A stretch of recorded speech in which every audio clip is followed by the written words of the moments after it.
Alegrem-se na esperança, sejam pacientes na tribulação e perseverem na oração. Na oração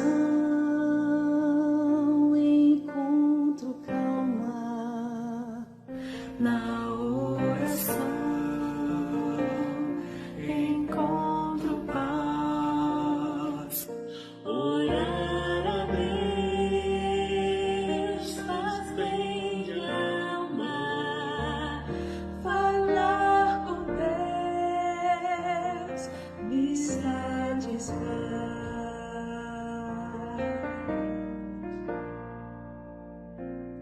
Falar com Deus, que privilégio. Abrir a alma ao Criador, sentir que os céus estão abertos e ouvir a voz do Salvador.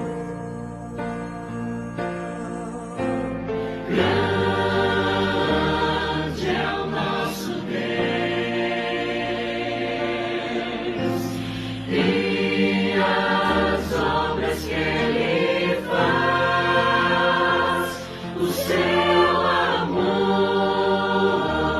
não tem limites. Em seu perdão encontro paz.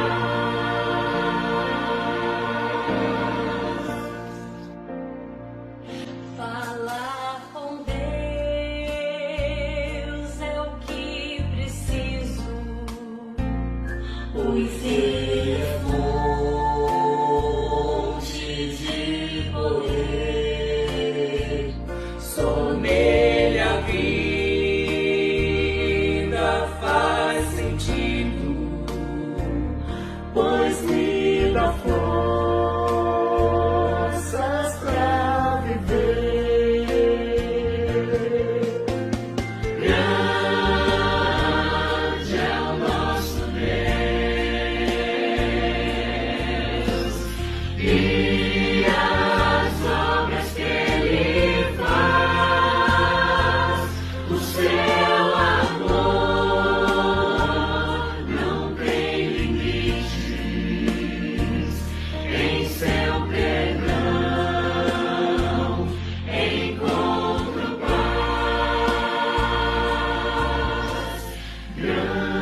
Grande é o nosso Deus e as obras que Ele faz. O seu amor não tem limites. Em seu perdão encontro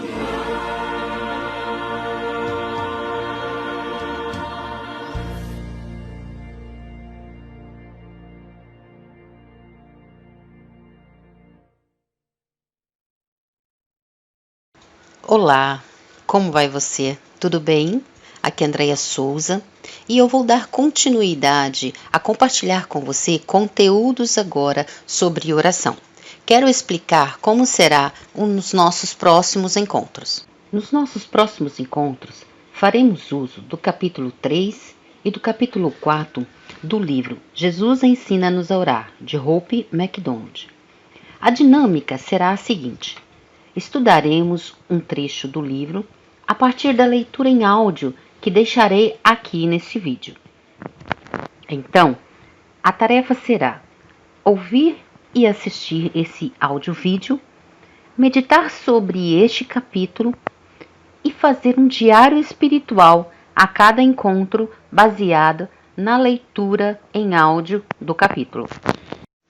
Então você deve ouvir o áudio da leitura do capítulo, separar um tempo para que você possa orar a respeito, fazer o seu diário espiritual. Ouça o áudio-vídeo mais de uma vez, se necessário. Após Pense sobre as duas perguntas do diário espiritual. O que Deus está dizendo para você nesta leitura? Leve isso em oração. Anote as suas considerações. Então vamos à leitura, capítulo 3 do livro Jesus Ensina-nos a Orar, de Hope McDonald. Arranje tempo. Há algumas semanas eu estava falando sobre as características da oração, de adoração e intercessão a um grupo de líderes do trabalho da mocidade e perguntei quantos deles passavam 1 hora por dia em oração. Ninguém levantou a mão. Alguém passa meia hora? 2 mãos se levantaram. E 15 minutos? Um pouco mais da metade dos presentes levantou a mão. Quando eu perguntei quantos passavam 5 minutos por dia em oração, quase todos se manifestaram. Ficamos sentados em completo silêncio alguns minutos e então começamos a perceber o que Deus havia revelado naquele momento a cada um de nós. Quão pouco tempo passamos em oração. Por que oramos tão pouco? Não é que não queiramos orar, porque estou certa de que a maioria o quer. Talvez seja porque nosso tempo com Deus esteja sempre comprometido entre todas as outras atividades. Procuramos apenas encaixá-lo numa vaga do nosso programa em lugar de o acertarmos primeiro com ele. Quanto tempo por dia você passa em oração? Não estou falando das orações que você lança ao correr do dia, mas de outro tipo de oração, a de adoração e intercessão. O tempo que reservamos diariamente para estarmos a sós com Deus. O primeiro degrau na escada da aprendizagem desse tipo de oração é: temos de arranjar tempo para orar. Nunca iremos acordar de manhã e dizer: oh, que bom, hoje tenho tempo para orar. Isso, pelo menos comigo, nunca aconteceu. São tantas as atividades de nossa vida, serviço, crianças para cuidar, estudos, trabalhos da igreja, etc,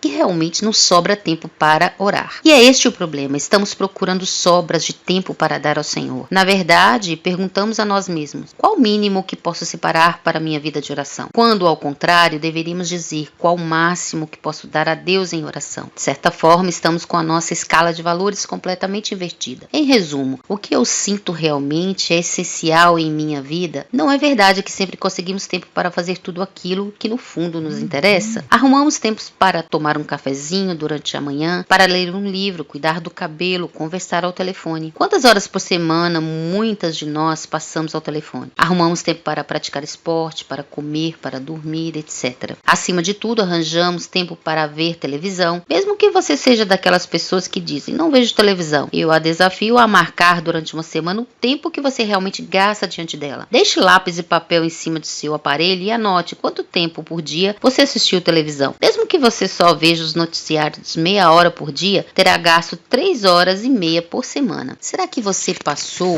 3 horas e meia sozinha com Deus nessa semana? Eu me lembro quando fiz essa experiência. Eu era daquelas que sempre dizia, como que se justificando: raramente vejo televisão, mas quando marquei no relógio, descobri que havia assistido numa semana a um filme de 2 horas, um documentário de 1 hora, 2 noites de Billy Graham, 2 horas, um programa no sábado à noite, 1 hora e meia, um noticiário todas as noites antes de deitar, 3 horas e meia. E gabando-me de não ver muita televisão, descobri que gastei 10 horas com ela naquela semana. Posso lhe assegurar que não gastei 10 horas a sós com Deus em oração naquele mesmo período de tempo. Estou aprendendo que um dos grandes pecados que cometemos contra nós mesmos e contra aqueles que nos rodeiam é o pecado de não orar. Você já pensou que não orar é pecado? Até há bem pouco eu não havia pensado nisso. Todos nós sabemos que devemos orar, entretanto poucos o fazem. A Bíblia nos diz, portanto: aquele que sabe que deve fazer o bem e não o faz, nisso está pecando. Uma vida cristã sem oração está privada de todo o poder que Deus nos quer dar. Nossa vida sem oração é um dos pecados que impedem o mundo de conhecer a Jesus. É o pecado que nos impede de conhecê-lo. Você pode perguntar: o que posso fazer para que a oração seja parte integrante de minha vida? Peça a Deus que crie dentro de você fome e sede de estar com Ele, e o Senhor o atenderá. Bem-aventurados que têm fome e sede de justiça, porque serão fartos. Mateus capítulo 5, versículo 6. Esta é uma promessa de Deus e com segurança podemos pedir o cumprimento em nossas vidas. Você já parou para pensar qual é a palavra predileta do diabo? Pensei muito sobre isso e cheguei à conclusão de que a palavra amanhã. Ele está sempre impedindo que oremos hoje. Sem dúvida, este deve ser um dos seus principais trabalhos: impedir que todos os cristãos se ajoelhem. Ele sabe que já pertencemos a Deus e não há nada mais que possa fazer para evitar isso. Entretanto, ele usa de todo o seu poder para impedir que nos tornemos tornemos cristãos fiéis, ativos e de oração. Ele sabe que o poder nos é dado pela oração e faz todo o possível para nos afastar dela. Está sempre me dizendo: Hope, você pode orar amanhã. Você está tão ocupada. É sempre amanhã com o diabo, não é? Amanhã, o dia seguinte, o outro. Até que chegamos ao fim da vida e descobrimos que perdemos muito do que Deus havia preparado para nos dar. Eu me lembro do que Martinho Lutero dizia quando seu dia de trabalho estava sobrecarregado: estou tão ocupado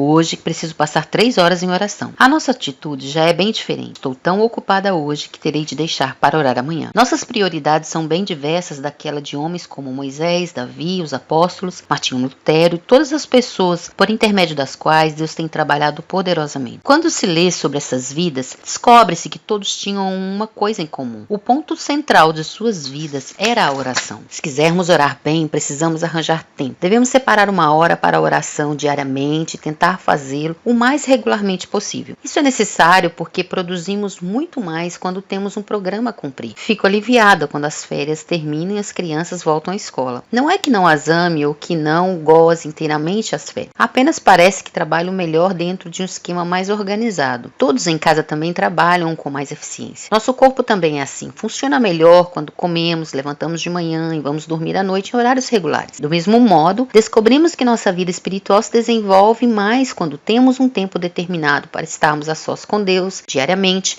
lendo sua palavra e orando. Verifique seu programa e descubra qual é a melhor hora para você orar. Para alguns é de manhã, talvez seja a hora ideal, mas reconheço que as horas entre 5 e 7 da manhã não são as melhores para o meu marido. Ele não consegue produzir nada de manhã. Vai melhorando à medida que o dia passa e somente à noite consegue ficar inteiramente disposto ou alcança sua melhor disposição. Se ele quiser dar a Deus o seu melhor tempo, terá de ser depois da sua ginástica matinal, banho e café. Depois que está vestido e pronto para ir ao trabalho, então entra no quarto de hóspedes e fica a sós com Deus em oração. Tenho uma amiga que é professora. Ela tem um programa diário muito pesado e descobriu que para ela a melhor hora para orar é no intervalo para o almoço. Então, vai a um pequeno jardim perto da escola, senta-se debaixo de uma árvore e ora. Quando está chovendo, ela ora no carro mesmo. Se você for mãe com filhos pequenos ainda, provavelmente terá de esperar que eles durmam para poder ficar pelo menos 15 minutos ajoelhada em oração sem que a interrompam. Em qualquer situação que nos encontremos, se não tivermos pelo menos 15 minutos em 24 horas para dar a Deus em prece silenciosa, é porque alguma coisa está errada em nosso programa. Ou estamos mais ocupados do que Deus deseja que estejamos, ou nossa escala de valor está fora de ordem. Lembre-se disso, o maior chamado de nossa vida não é para servir a Jesus, mas para ficar com Ele. Ele escolheu 12 discípulos para ficarem com Ele. O trabalho e amor que tivermos para com os outros só dará resultado se estivermos a sós com Deus em oração, em comunhão com Ele e com Sua palavra. Uma das minhas amigas está dirigindo 7 estudos bíblicos por semana e é, ao mesmo tempo, boa dona de casa, esposa e mãe carinhosa. Pense no tempo de preparação e oração a sós necessário para aquelas 7 aulas, além do que precisa para ensinar. Pense ainda nas horas despendidas cada dia fazendo o melhor possível para ser uma boa esposa e mãe, no tempo que gasta para ser uma dona de casa razoável. Logo ela descobriu que estava vivendo apenas de suas orações lançadas e elas não eram suficientes e nunca o são. Podemos viver alguns dias das orações que lançamos e há muitas ocasiões na vida que tem de ser assim, mas é impossível depender só delas, pois não contém alimento espiritual suficiente para nos mantermos vivos. Minha amiga estava demasiadamente envolvida com coisas muito boas, mas qual delas era a melhor? Jesus disse que o melhor é estar diariamente com Ele em oração. Gosto da história de Maria e Marta no Novo Testamento, Lucas capítulo 10, versículo 38 a 42. Lembra-se quando Jesus foi à casa delas um dia para jantar? Marta estava atarefada na cozinha, aprontando tudo, enquanto Maria ficou simplesmente sentada aos pés de Jesus. Marta não aceitou isso e foi à sala reclamar: Senhor, não te importas de que minha irmã tivesse deixado que eu fique a servir sozinha? E Jesus lhe disse gentilmente: Marta, Marta, andas inquieta e te preocupas com muitas coisas. Entretanto, pouco é necessário, ou mesmo uma só coisa. Maria, pois, escolheu a boa parte e esta não lhe será tirada. Você já aprendeu, como Maria, qual é realmente a coisa mais importante em sua vida? Não importa quão ocupado e cheio seja o seu dia. A coisa mais importante a fazer é sentar-se aos pés de Jesus. Sentar-se quer dizer ter tempo para relaxar relaxar. Maria não foi correndo à presença de Jesus com uma porção de pedidos urgentes, queria fazer-lhe e voltou depressa ao trabalho. Não, ela arranjou tempo no meio de todas as suas atividades e sentou-se a seus pés. Ela escolheu a Deus como o melhor de sua vida e encontrou tempo para amá-lo. Precisamos lembrar que a vida cristã é uma vida de disciplina e obediência. Hoje em dia ouvimos muito dizer ser esta uma vida de amor e liberdade, e isso é realmente verdade. Mas há os dois lados da moeda. De um lado, a vida cristã é amor e liberdade. De outro, é disciplina e obediência, e não podemos separá-los. Parece, entretanto, que a palavra disciplina está desaparecendo depressa de nosso vocabulário e também da vida cristã. Jesus disse: se alguém quer vir após mim, a si mesmo se negue dia a dia, tome a sua cruz e siga-me. Lucas, capítulo 9, versículo 23. Às vezes acho que somos notáveis por tomarmos a nossa cruz e o seguirmos. Isso nos coloca em ação e é o que todos queremos. Mas como é difícil encontrarmos alguém que se dê a si mesmo. Será que realmente saberemos o que é disciplina se não negarmos a nós mesmos? No último inverno, meu marido e eu fomos a Katmandu, no Nepal. É uma cidade fascinante espalhada aos pés das grandes montanhas Himalaias. Passamos 3 dias com um estudante de 19 anos chamado Puskar. Ele vivia em uma pequena vila fora da cidade com sua família. Seu pai é Brahmane hindu, a mais alta casta hinduísta. Todas as manhãs, às 4h30, Puskar se levantava e ia descalço por uma estrada estreita e sinuosa, a uns 4 quilômetros de distância, até a vila mais próxima. É sempre escuro e nublado naquela altura da montanha, e ele ia ao templo para orar. Quando chegava lá, antes de entrar, precisava tomar banho na água fria e suja do rio que passava pelo templo. Depois de orar 1 hora no templo, fazia toda a longa caminhada de volta às montanhas.